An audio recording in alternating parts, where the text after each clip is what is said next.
You're gambling with the lives of millions of people. You're gambling with World War III. You're gambling with World War III. This scene at the White House last week marked a turning point in the war in Ukraine. The US, one of Ukraine's strongest financial and military supporters, has withdrawn its backing and frozen all aid. This decision is a significant milestone in the conflict, possibly one for the history books, as it cuts off nearly 50 billion euros of annual support. The US administration is also undermining Zelensky by engaging with his opposition and suggesting that it's time for new elections in Ukraine. In the short term, this may not lead to immediate changes, as Ukraine still has a significant amount of US equipment. However, in the next 3 to 6 months, the absence of American support will likely have a substantial impact. It's clear that the war in Ukraine now stands at a crossroads, with 3 possible outcomes, and in this video, we'll explore each of them. The first scenario is a peace deal between Russia and Ukraine, brokered by the US. While the details could take many forms, current discussions focus on a couple of key points. The front lines would be frozen as they are now, without official recognition, and Ukraine would abandon its bid for NATO membership. In exchange, a large European-led NATO force would be deployed in Ukraine, without US involvement. But the US would still provide a security guarantee, promising air support, ground troops, and even a nuclear deterrent if the border is crossed. There are still so many ifs and buts here, and even now it's very hard to see this scenario actually happening. The first and biggest issue is why Russia would accept this deal. Putin's official reason for the war was to stop NATO's expansion, yet deploying European troops in Ukraine with US security guarantees would effectively be NATO expansion in disguise. The second issue is Ukraine's position. Kiev would be hesitant to accept a deal that means losing about 20% of its territory and abandoning NATO membership. But a US security guarantee might be just enough to make this bitter pill easier to swallow. And then there's the third issue, the US itself. The Trump administration has shown little interest in offering any kind of security guarantees. In fact, as time goes on, this option really seems less and less likely. Nonetheless, let's assume that by some miracle, this deal is actually reached. What would the consequences be? In the most optimistic scenario, we would see some form of peace. Yes, there will be a significant number of European soldiers stationed in Ukraine, and Ukraine would have to accept a loss of about 20% of its territory. But if Russia keeps its word, we could end up with a situation similar to Korea, a heavily fortified dead zone between the two sides, allowing Ukraine to finally begin rebuilding. However, there's a far more pessimistic scenario. At this point, can we even trust a security guarantee from Trump? With all the unpredictability surrounding him, like calling Zelensky a dictator one day and seeming to forget about it the next. How credible would any US security guarantee really be? It's almost certain that Putin would test these guarantees too. For instance, we might see a situation where a few individuals in unmarked uniforms, described as pro-Russian loyalists from eastern Ukraine, seize a village inside Ukraine, with Putin denying any involvement. The real question is, how would the US react? If there's any sign of American hesitation or disinterest, things could quickly escalate, potentially leading to a much larger conflict. In the very worst case, a full-scale war between NATO, excluding the US, and Russia. This brings us to the second scenario, a different kind of peace deal. All the terms would remain the same as in the first scenario, with one crucial difference. There would be no US security guarantee. While many of the same issues from the first scenario would still apply, Russia might find this version slightly more acceptable, as it removes the US backstop. On the other hand, Europe, along with Ukraine, would find this option far less appealing. Without US support, they would have to take full responsibility for defending Europe if Putin were to break the agreement.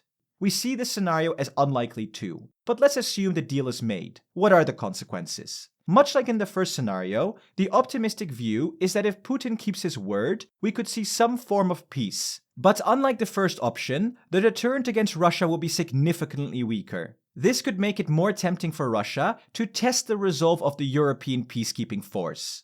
Just like before, such provocations could take the form of false flag operations, perhaps a rogue unit or a drone strike that kills a handful of European soldiers. Putin would, of course, deny any involvement, but if these incidents kept happening, it would create a serious problem. As European casualties mount, the European public would inevitably react. We could see massive protests as people demand answers for why their sons and daughters are dying in a conflict far from home. Europe would then have to face a critical choice: stand firm and risk escalating into a larger conflict with Russia and public unrest at home, or succumb to public pressure, withdraw from Ukraine, and leave Kiev to fend for itself, which could ultimately lead to Ukraine's collapse. And who knows what Russia will then do next.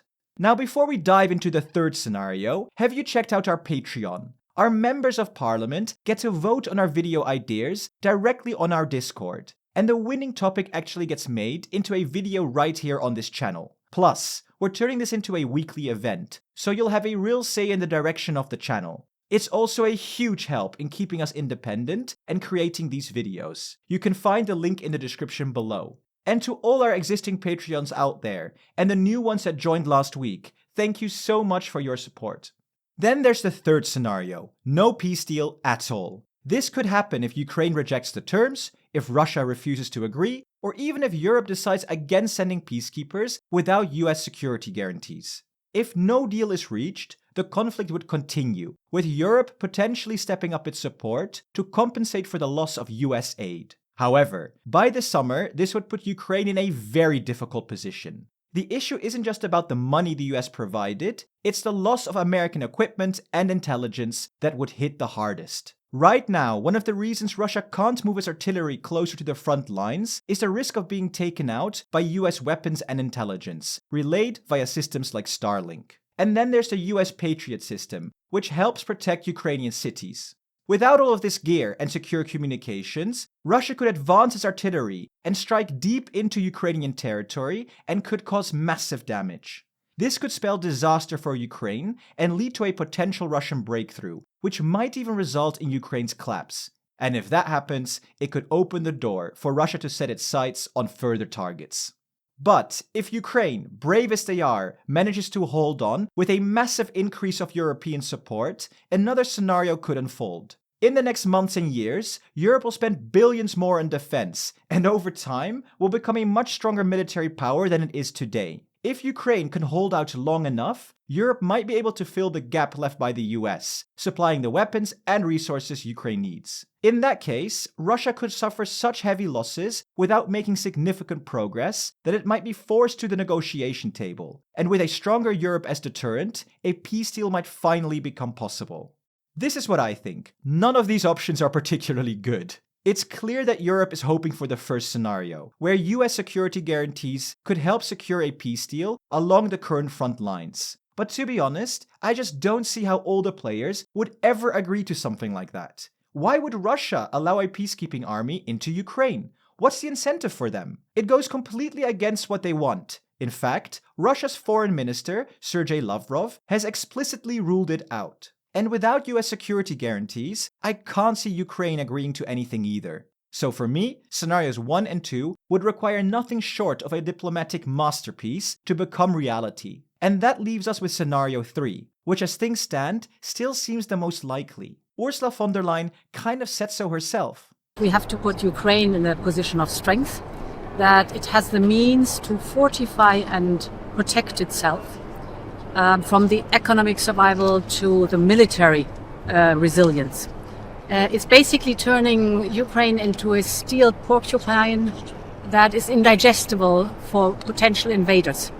One thing is absolutely clear though. Europe needs to do more on defense, and we think that a European army might be a good way forward. Check out the video here where we analyze how this might work.